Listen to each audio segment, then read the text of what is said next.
Талғат маңдайында бағы тасып тұрған азамат. Мінсіз костюм, жиі ауыстырылатын қымбат көлік, шетелдік сағат, қаланың ең сәнді мейрамханаларында өткен кештер, бәрі оны өз ортасында табысты еркек деген атауға. Ол әрбір таңды шатыры көкпен таласқан пәтерінің терезесінен қалаға көз тастап қарсы алатын. Шулы мегаполис, қызылды жасылды оттар, әр бұрышта самсаған әдемі өмір, Талғат сол өмірдің қақ ортасында жүретін. Бірақ сол жарық-жұрық дүниенің тасасында көп көзге ілікпейтін, тіпті өзі де үнсіз қалуға үйреніп кеткен бір жан бар еді. Ол келіншегі Гүлзада болатын. Ауылдың саф ауасымен өскен, үні сыбырлай шығатын, көз қарасы мөлдір, жүрісі жерге гүл еккендей ауыр мінезді қыз. Бір кездері Талғат дәл осы болмысынан тыныштық тапқан. Ақ бүрмелі көйлегімен шай құйып отырған қыз оған нағыз шынайылықтың, тазалықтың, табиғилықтың бейнесіндей көрінген. Ол кезде Талғаттың өзі де басқа болатын. Қаланың сылқымдарынан бөлек болмысыз деген еді. Гүлзаданы қалаға алып келгенде өзін бір бейкүнә жанды тасқынды тіршіліктен арашалап қалған батырдай сезінген. Оны жай ғана алып келмеді, өзінше жарқын өмір сыйлағандай күй кешті. Бірақ уақыт өткен сайын бәрі өзгерді. Қарапайымдылық Талғат үшін енді сұлулық емес, сүреңсіздікке айналды. Гүлзаданың сөзге шорқақтығы, қонақтың көзінше мүдіріп, бір ауыз сөз айта алмауы, қаланың қыздарындай сенімді күлмеуі, өзін әрдайым шеткері ұстайтыны Талғаттың ашуын. Ол сырттай сыпайы күлімдегенімен, іштей тынып, тісін-тісіне басып отыратын. Қайтеміз, ауылдың қызы ғой, дейтін достарына. Бұл бұрынғыдай мейірмен айтылған сөз емес еді. Бұл өкініштен ақталу болатын. Гүлзада бұған да үндемейтін. Бірақ ол үнсіздік естімеудің емес, төзудің емес, ішкі әлемдегі үнсіз шайқастың дауысы еді. Алайда Талғаттың салқындығынан да суық нәрсе бар болатын. Ол енесі Ұлпан. Ұлпан мінезі тік, сөзі ашы, жанары өткір әйел. Жастайынан ақ қала тіршілігіндегі күресті жеңіп, өзін ойындатқан, бедел мен салтанатты өмірді қатар ұстаған айбынды келіншек. Ол келін дегенді өзі сияқты қайратты, іскер, сөзге шешен, заманауи әйел ретінде елестететін. Ал Гүлзада сол арманына қарама қарсы келген бейне еді. Алғашқы күні ақ, осы ма келіншегің? Деп салқын тіл қатты. Басқа ештеңе айтпады. Бірақ сол жалғыз сөйлемнің өзі Гүлзаданың жанын тіліп түскендей болды. Қыз өзінің бөтен екенін сол бір сәтте ақ түсінді. Сол күннен бастап әр кешкі ас емтиханға айналды. Ас үйде тыным таппай жүргенімен Гүлзада ешқашан Ұлпанның көңілінен шыға алмайтын. Тағы да тұзды көп салыпсың, деді бір күні табақты қолымен итеріп. Кешіріңіз, мен барынша тырыстым, деді Гүлзада, дауысы бәсең, бірақ жан жарасы қатты еді. Ұлпан күліп жіберді. Бірақ оның күлкісі жанды тоңдыратын қыстың аязындай салқын еді. Сен тек тырысасың. Бірақ сенің қолыңнан ештеңе келмейді, деді зірк етіп. Сол сәтте Гүлзада кішірейіп кеткендей болды. Бірақ көлеңкеге айналған сол келіннің үміті әлі де үзіліп үлгермеген еді. Талғат ештеңе демейтін. Тек иығын қиған еткізіп, қайтеміз, ауылдың қызы ғой, дейтін. Ол Гүлзадаға қорған болмады. Оның қолын ұстап, сен менің таңдауымсың деп бір ауыз сөз айтуға да жарамады. Гүлзаданың түнгі жастығы күн сайын көз жасы сіңіп, ауырлаған жалғыздықтың куәсі еді. Ол жылағанда дыбыс шығармай жылайтын. Өйткені бұл үйде дыбысты тек билік иелері ғана шығара алатын. Ал ол келін емес, көлеңке болатын. Таң атып күн туған сайын Гүлзада тағы да қонақ бөлмедегі ыдыстарды жинайтын. Бәрі бірдей көрінгенімен әр таң оның ішкі әлеміндегі тағы бір жарық сөнген сәт еді. Оның жанын ең қатты ауыртқаны енесінің сөз емес. Ең сорақысы күйеуінің немқұрайлығы. Жақ ашпауы, жылы сөз айтпауы, қорғамауы. Сол сәттерде Гүлзада, егер мені жақсы көрмесең неге алып келдің бұл қалаға, деп іштей ғана айтатын. Ол бұл үйде бөтен болатын. Қаптаған қымбат перделер мәрмәр еден, әр кеш сайын жалтыраған шамдар, бәрі оған жат еді. Көздің жауын алатын сән салтанат, үстел үстіндегі шетелдік жемістер күнде бірнеше рет сүртілетін жалтыраған еден. Бірақ сол көз тартар көріністің ішкі тыныштығы жоқ болатын. Ол үшін бақыт бұл емес еді. Ол үшін бақыт пештің жып-жылы иісі, анасының иығына сүйеніп отырған сәт, дастархан үстінде шын ықыласпен айтылған, жақсы көрем сені, қызым деген сөз болатын. Ауылдың қарапайым тіршілігінде жасырынған шынайы жылылықты сағынды. Ал мұнда бәрі жалған секілді. Күлкі әдемі, бірақ жасанды. Киім сәнді, бірақ жүрек жалаң. Тамақ мол, бірақ ешкімнің қарны тоймайды, көңілдері аш. Бәрі бар сияқты, бірақ ештеңе жоқ. Сол бір кеште бәрі тағы да қайталанды. Кешкі ас. Үстелде түрлі тағам. Ұлпан әр әдетіндей сынай қарап. Келін болып бір тамақты дұрыс пісіре алмайсың. Аспаз жалдасақ сенің не керегің бар? Деп айтып қалғанын өзі де сезбей қалды. Талғат жымиды. Бірақ ол жымиюда жылу емес, мысқыл бар еді. Қайтеміз, ауылдың қызы ғой, деді ол тағы да. Сол баяғы сөз. Сол баяғы салқын үн. Гүлзада сол сәтте Талғатқа жай ғана қарады. Бұрынғыдай ренішпен емес. Еміреніп емес. Тіпті мұңмен де емес. Қарады да ештеңе айтпастан орнынан тұрды. Бөлмесіне кіріп кетіп қайта шыққан жоқ. Өз үйін ойлады. Ескі үйдің пеші. Терезеге үйіп қатып қалған ақ қар. Таңғы сүттің буы. Анасы екеуі шүйіркелесіп отырып, пешке сүйеніп отырып шай ішіп отыр. Көзіне тағы да жас келді.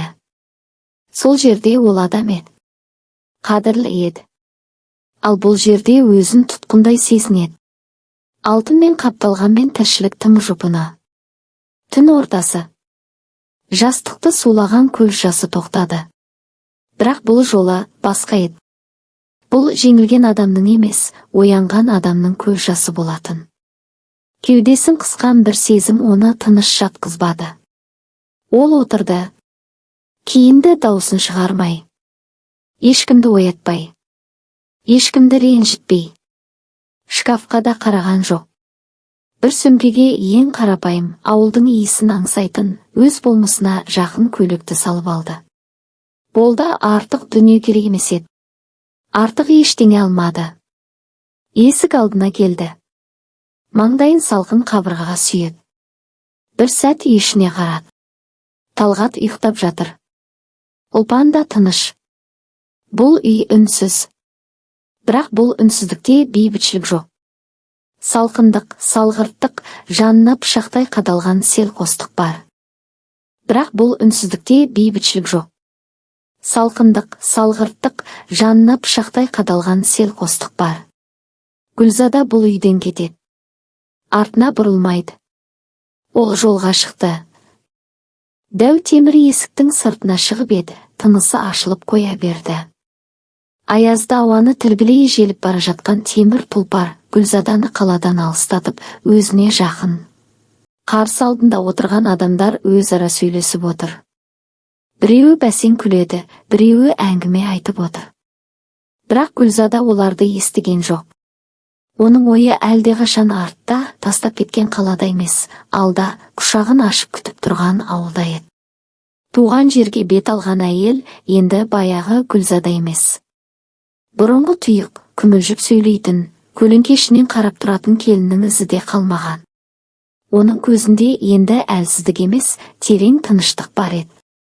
Ішкі шешімін қабылдаған, өткенімен қоштасқан, енді өзімен ғана қалуға дайын адамға тән сабырға ие болды.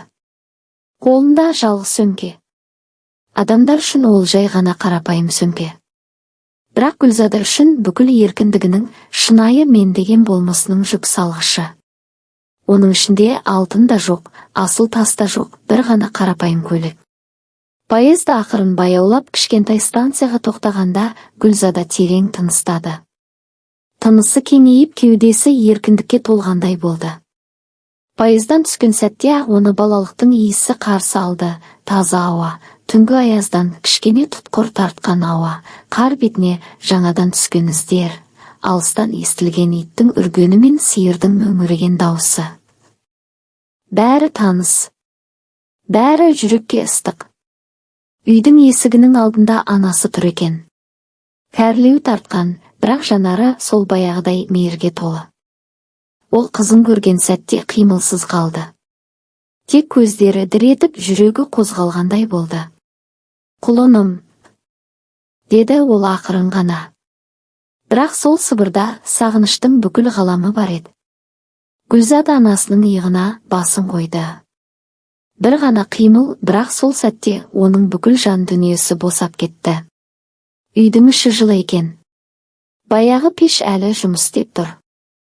Бұрыштағы ескі шкафтың сөресінде жылтыраған қасықтар, сүттің иісі сіңген қоңыр шайнек, ала дастархан, ағаш орындық, осының бәрі мәрмәр еден мен хрусталь люстрадан артық еді.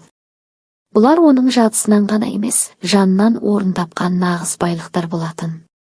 Сол түні Гүлзада алғаш рет еркін тыныс алып ұйықтады. Астындағы көрпе бағалы емес, бала күнгала жамылға. Жаңа емес, жамау, бірақ сондай жылы. Сол жамылғының астында ешкім сынамайтын тыныштық бар еді. Ешкім сөзбен шаншымайды. Ешкім ауылдың түк көрмеген қызы ғой деп шекесінен қарамайды. Күндер өте берді.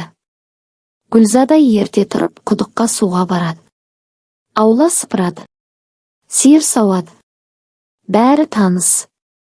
Бірақ бәрі бұрынғыдан ерекше. Өйткені бұл жолы ол бәрінің қадірін білген еді. Сол кезде ғана ол алғаш рет байқады. Кедей көрінетін бұл ауылда нағыз байлық бар екен. Қолы күс-күс болған әйелдердің шын ниетпен ұсынған шайы, көрші кемпірдің «Қал жағдайың жақсы ма, шырағым» деп жағдай сұрауы, балалардың шынайы күлкісі, бұлардың бәрінде жасандылық жоқ. Мұнда ешкім ешкімнен биік емес. Бәрі тең. Әркім өз орнында. Қалада ол өзін қонақ бөлмеде үнсіз отырған көлеңкедей сезінетін. Мұнда ол адам. Қадірлі, қарапайым, бірақ шын мәнінде тірі адам. Жаны көрінетін, сөзі жүрекке жететін адам. Ол өз орнын тапты. Өзін тапты. Біреудің келіні емес, бір әулеттің қызы екенін, бір үйдің шамшырағы екенін сезінді. Гүлзада енді ешкімге ашуланбайды, ешкімге ақталмайды. Ол қалаға оралмайды. Талғат та, Ұлпан да бір ретте хабарласпады. Мүмкін олар үнсіз қоштасуды да жеңіл көрген шығар.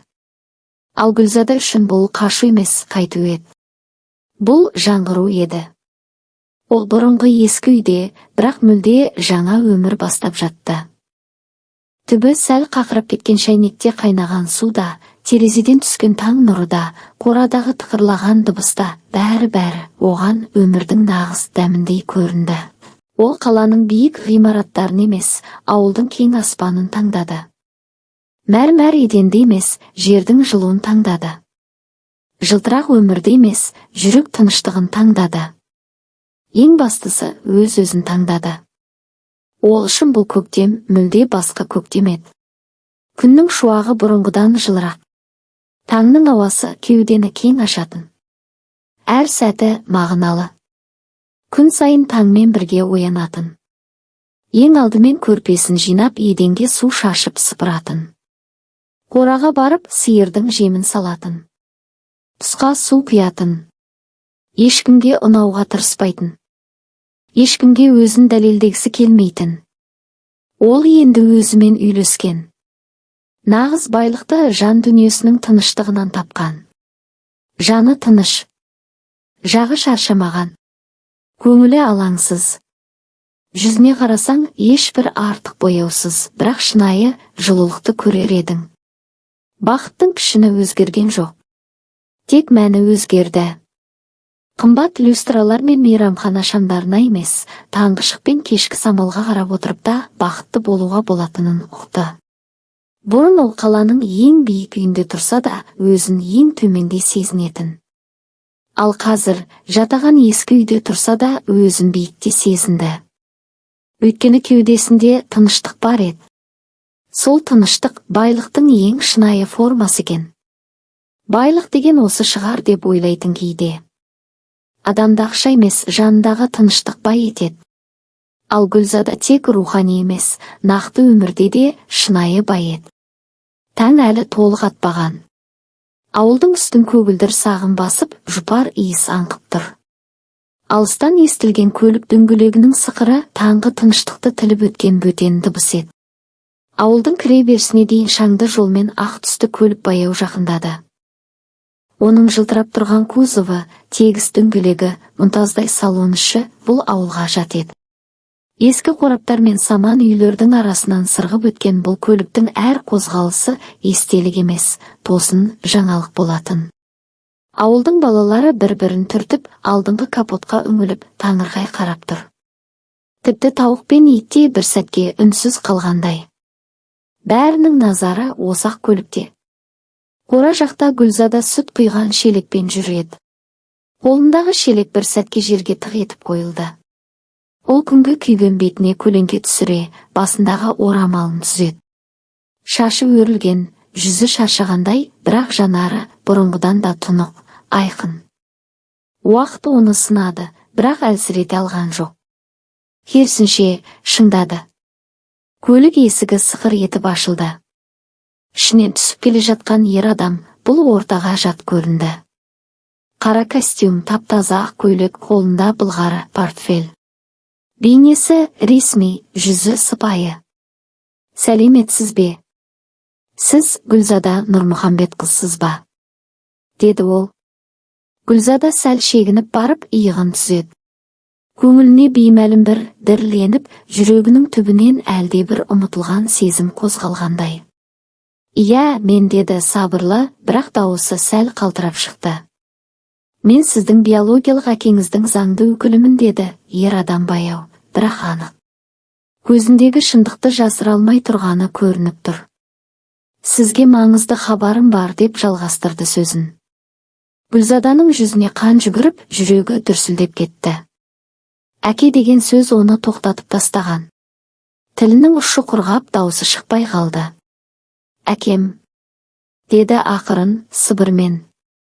Бүкіл балалық естелігі, үнсіз көлеңкедей өтіп кеткен жылдар осы бір сұрақтың астына сиып кеткендей.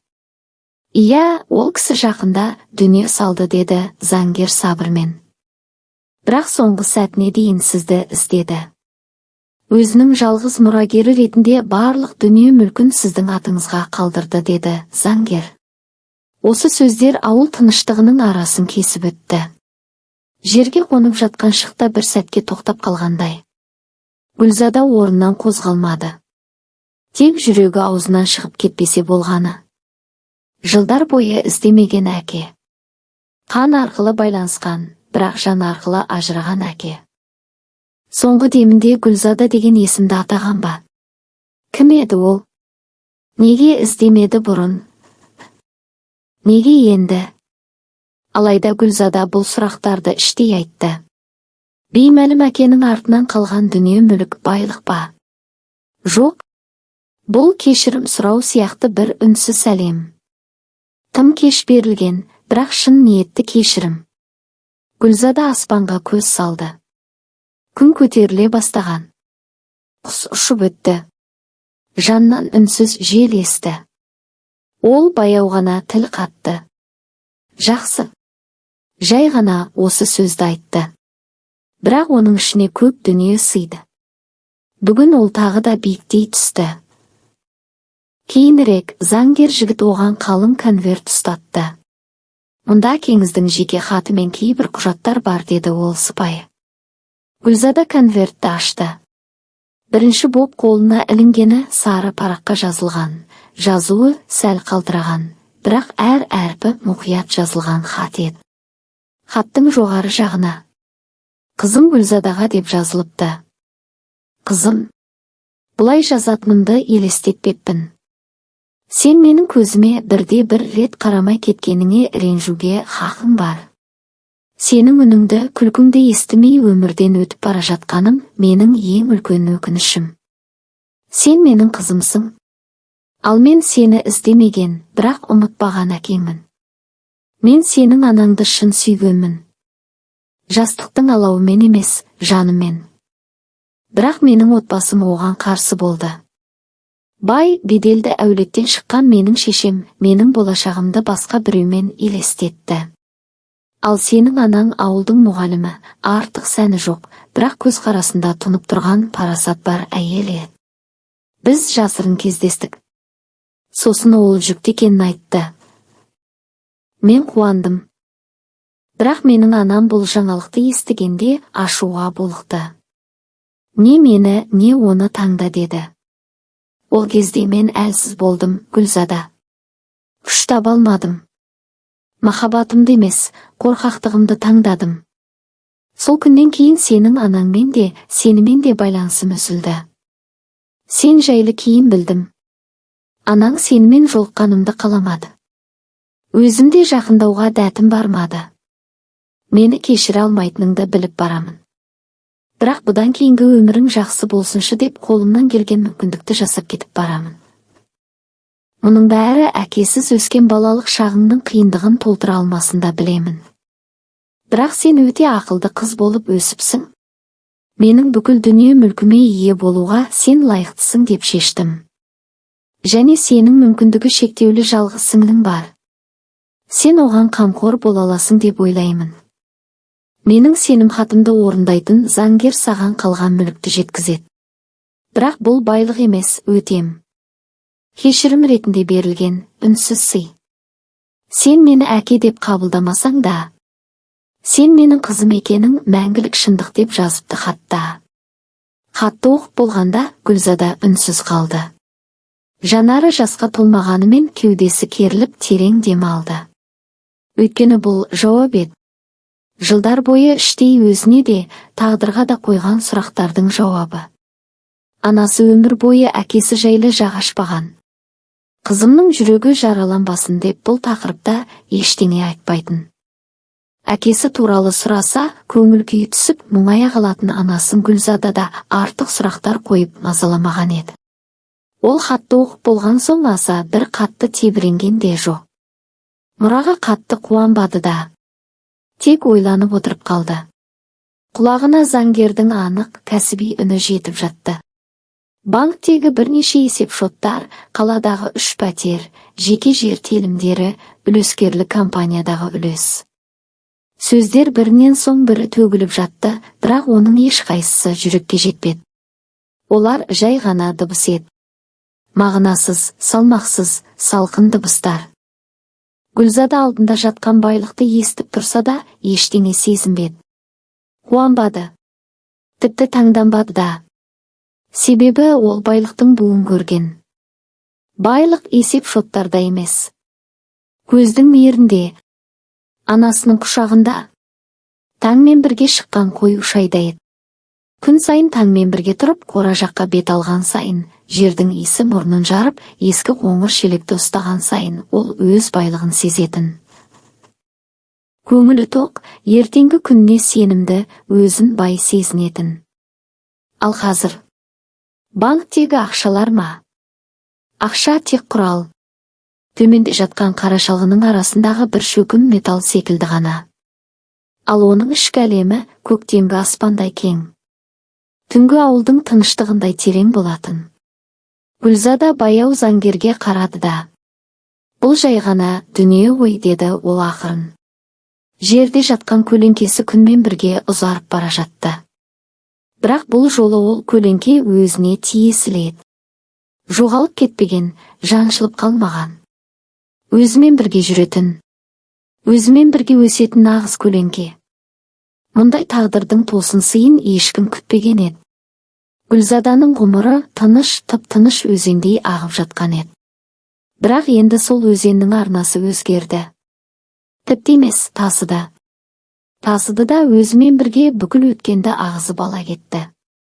Ел ішіне тараған хабар найзағайдай жарқ етті. Гүлзада аты аңызға айналған. Байлығы шетел асып жатқан. шетелде дүние салған кәсіпкердің жалғыз қызы екен. Бар мұра соған қалған.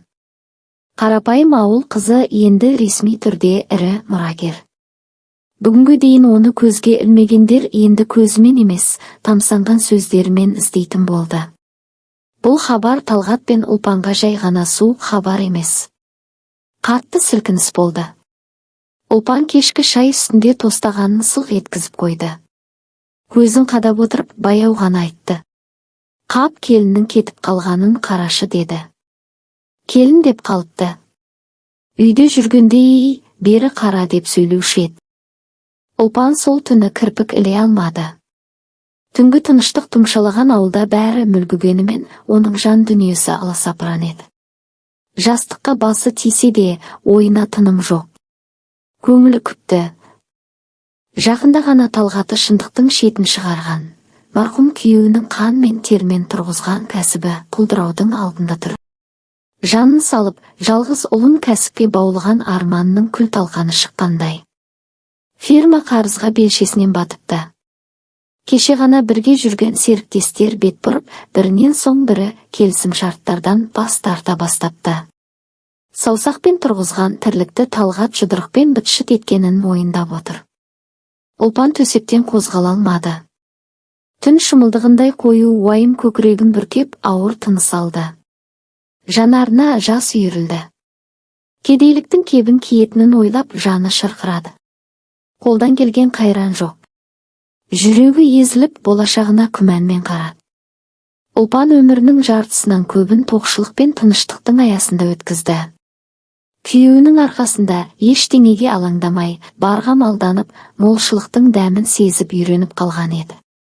Үйдің де, түздің де шаруасы бәрі марқұм жарының мойнында болатын. Ұлпан тек ана, жар, бәйбіше ретінде ғана өмір сүрді. Шешім қабылдау оған тән емес еді. Тек күйеуінің бар тапқанын шашып өмір сүріпті. Ең қиыны бар үміт артқан, жалғыз ұлының қолынан ештеңе келмей жатқаны. Шарасыз күйге түскен Талғатның жүдеу жүзіне қарап отырып, жүрегі шымырлап кетеді. Ана жүрегі сезеді, ұлы тырысып бағуда, бірақ іс оңғарылар емес. Талғат та бұрынғыдай емес, еңсесі түсіп жүні жығылған. Кезіндегі өзіне сенімді, маңғаз келбетінен жұрнақта қалмаған. Көзі алаңсыз, жүрісі бей-жай. Бір кездері әкесінің орнын басар, тізгінді нұқыстар азамат болады деп үміт артқан Ұлпан, енді сол ұлының жалтақ көзін көріп, іштен тынады. Не істейміз, мама? Деп Талғат үнемі анасына қарайды. Жауапты өзі табуы тиіс екенін білсе де, анасының жүзінен жұбаныш, бақыт іздейді. Бірақ Ұлпан да тосылып қалған. Көп сөйлемейді. Ішінен ұжалап отырғандай. Бұл сұраққа жауабы жоқтай. Бұрын бәрін әкесі шешетін. Енді Ұлпан да, Талғат та қай бағытқа қадам басарын білмей, қараңғы түнекте жол іздеген жолаушыдай күй кешуде. Ұлпан енді келінін ойлай бастады. Оны қалайда әкелуіміз керек. Бізді мынау тығырықтан шығарат деген сенімі басым болды. Талғатқа ойын айтып еді, ол мұның өзін кінәлап шыға келді. Сіз оған күн көрсетпедіңіз. Оған бір сәт тыныштық бермедіңіз. Деп тұр. Баласынан мұндайды күтпеген Ұлпан айқайлап ұрсып шыға келді. Сен оны менсінбейтін едің. Ал не болды енді? Келін кетпегенде қазір бізді мынау тығырықтан құтқаратын ет деді. Мама, біз не істесек те Гүлзаданы қайтаруымыз керек. Одан басқа жолымыз жоқ деген Талғат та ойын жеткізді. Ұлпан басын изеп. Ие, балам, дұрыс айтасың. Біз қателестік. Енді оны қалай болса да үйге алып келуіміз керек. Ештеңе кеш емес деді. Гүлзада болса ауылдың қарапайым тыныштығынан әлдеқашан алыстап кеткен еді. Баяғы көкорай дала, кешкі самал мен таңғы қоңыр салқын. Бәрі өткеннің елесіне айналды. Енді оның жан дүниесін қаланың жарығы, биік ғимараттардың маңғаз сұлбасы, өмірдің ағыны мен ырғағы билейтін. Әкесінен қалған байлық жай ғана мұра емес, жаңа өмірге ашылған есік секілді болды. Ол бұл мүмкіндікті құр жібермеді. Әр қадамын ойланып басып, әр мүмкіндікті өз пайдасына жарата білді. Қаланың сән-салтанаты, көп қабатты зәулім ғимараттар, іскер адамдармен өткен кездесулер бәрі оны жаңа биіктерге жетелеп, мүлде басқа Гүлзадаға айналдырды. Мүмкіндігі шектеулі сіңісін қолына алған. Анасы үшеуі сән-салтанаты келіскен әдемі пәтерде бірге тұрып жатыр. Бұрынғы яң келін емес, енді ол кәсіптің иесі, өзіндік пікірі, бақыты бар, қалталы да, батыл әйел еді ол. Әкесінің байлығы жол ашып берді, ал өмір оны шыңдады. Талғат пен анасы Ұлпан үлкен үміт пен ауыр уайымды арқалап, Гүлзада тұрған пәтердің есігін қақты. Іштері алай-дүлей. Жан дүниелерінде өкініш, қорқыныш, аздап үміт. Біраз күттіріп барып, есік ашылды. Алдаларында бұрынғы Гүлзада емес. Енді ол салқын жүзді, көзқарасы тік, тіпті сәл суықтау әйелге айналыпты. Талғат бір сәт кідіріп, тізерлеп отыра кетті. Оның жүрегі дүрс-дүрс соғып, көмейіне өксік тығылған. Гүлзада, мені кешірші, деді ол дірілдеген дауыспен. Саған жасаған әрбір қиянатым үшін өкінемін. Шынымен өкінем. Қайта оралшы үйге. Сенсіз біздің үй бос, сәні де, берекесі де жоқ, деді. Бірақ қыздың жүзі тас мүсіндей. Қозғалмады, жанарында еш жылу жоқ. Онда бұрынғы махаббаттың табы сезілмейтін. Бұл көздер енді мүлде басқа өмірге қарап тұрған, үмітін өткенге емес, алға байлаған адамның көзі еді. Ұлпан да дауысы дірілдеп шықты. Қызым, мен де кешірім сұраймын. Үйге қайта оралшы. Енді бәрі басқаша болады. Саған ешкім тіл тигізбейді. Енді сені түсінуге тырысамын, деді. Гүлзада біраз үндемей тұрды. Сосын тік қарап, байыппен, бірақ нық үнмен жауап берді. Бұрынғы өмірге орала алмаймын. Менің өз жолым бар. Өз мақсаттарым бар, деді. Бұл сөздер үкім емес, шешім еді. Қатал да әділетті, суық та сабырлы. Талғат еңсесін түсіріп, жанарынан үміттің соңғы жалыны сөніп бара жатқанын сезді. Ал Ұлпан ішінен егілді, ақша үшін кеш оянған ененің мейірімі бәрін өзгертуге кешіккенін енді ғана түсінгендей болды. Енді Гүлзада үшін бұрынғы бала кезі, әулеттің шаң басқан шаңырағы, өткеннің ескі кітабы. Оның қолында әкесінен қалған байлық пен билік бар еді. Ол енді өмірін өз қолына алып, әкесінің арманы мен ісін аяғына дейін жеткізуге бел буған болатын. Ұлпан мен Талғат амал жоқ сыртқы есікке қарай беттеді. Екеуінің де жанарында ауыр үнсіздік, иықтарында өшкен үміттің салмағы. Кеуделерінде ауыр күрсініс бұрқ ете түсті. Есіктен бір адым алыстаған тұста Ұлпан артына бұрылып, тағы бір мәрте қарады. Сол сәтте көзі Гүлзаданың сәл ғана дөңгеленіп келе жатқан ішіне түсті. Томпиған қарын, әлі кішкентай, бірақ анық аңғарылы. Ұлпанның жүрегі оқыс соға жөнелді. Көзі шарасынан шыға жаздап, санасын ой жапты. Жүкті ме? Кетер кезде аяғы ауыр екенін бізге айтпай кеткен ғой. Әлде ол кезде өзі де білмеді ме екен жүкті екенін? Іштей есептеп көрсем, бұл Талғаттың баласы деп ойлап та үлгерді. Кеудесін толқудың алапат толқыны шайып өтті. Қанша уақыттан бері тас болып қатып қалған көңілінде бірден ұшқын тұтанып, ішкі дүниесін жарып шыққандай. Жүрегі қуаныштан атқақтап, бетіне жылу жүгірді. Мен әже боламын. Менің немерем болады. Мен бай мұрагер немеремнің сүйікті әжесі боламын деп іштей әлденелерді жоспарлай бастады. Ол сол сәтте барлық өкінішті, ұлының сәтсіздігін, фирманың банкротын, өз кінәсін ұмытып кетті. Енді тек бір ғана мақсат қалды, Гүлзаданы емес, оның ішінде бір жарып келе жатқан өмірді, болашақ мұрагерді қайтару. Енді соның артынан жүрсе де қуып жетпек. Өйткені бұл бала жай ғана сәби емес, оның үміті, байлыққа қайта бастайтын жолы, шаңырақты қайта соңғы мүндігі еді. Ұлпан іштей сыбырлап, жанарынан жас емес, жылтыраған есептің ұшқыны көрінді. Бұл немерем бәрін өзгерте алады деп күбірледі. Үйге қайтар жол тым ауыр болды. Талғат жол бойы тіл қатпады. Көліктің терезесінен тысқа телміріп жансыз бейнедей отырды. Ал Ұлпан болса, іштей жоспар құрып, жанын жеген өкінішті енді амалмен жуып шайғысы келіп отыр. Талғат, сен байқадың ба? Ол жүкті сияқты. Есептеп көрсем, ол сенің балаң, деді Ұлпан кенет. Талғат жалт бұрылды. Не? Рас па? Деді. Ия, көзім шалып қалған жоқ, анық көрдім. Ол қайтып оралуы мүмкін. Сәбиге әке керек. Ал бізге мұрагер. Немере. Гүлзадаға бірдеңе бола қалса, бәрі сол баланың атына көшеді. Мұны сен жақсы білесің, солай ма? Деді де тілін тістей қойды. Гүлзадаға бірдеңе болса, бұл жай сөз емес, бұл жоспар. Іштей пісіріп қойған. Баяғыда күйеуіне көңілдесімен ұсталып, ажырасудың аз-ақ алдында тұрған. Сол кезде күйеуіне беріп мәңгіге құтылған. Енді келіні босанса, сәл кідірсе болды, оның да көзін жоя салуға болады. Себебі Гүлзада өлсе, бүкіл дүние оның баласына қалады. Ал ол бала өзінің немересі. Немересі арқылы бәрін иемденуге болады. Гүлзаданың аяғы ауыр екенін естіген сәтте, Талғаттың да жүрегі қуаныштан атқақтап, қолы дірілдеді. Ол есінен танғандай, бірден әке болуға дайын екенін сезініп, ішкі әлемінде тығырықтан шығар жолдың есігі ашылғандай болды.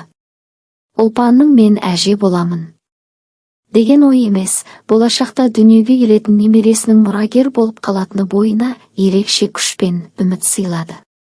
Ол үшін бұл тек отбасылық қуаныш емес, өз тағдырын қайта құрудың, жаңа өмірге бет бұрудың белгісі еді.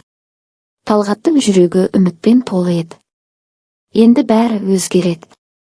Гүлзада міндетті түрде оралады деп ойлады ол.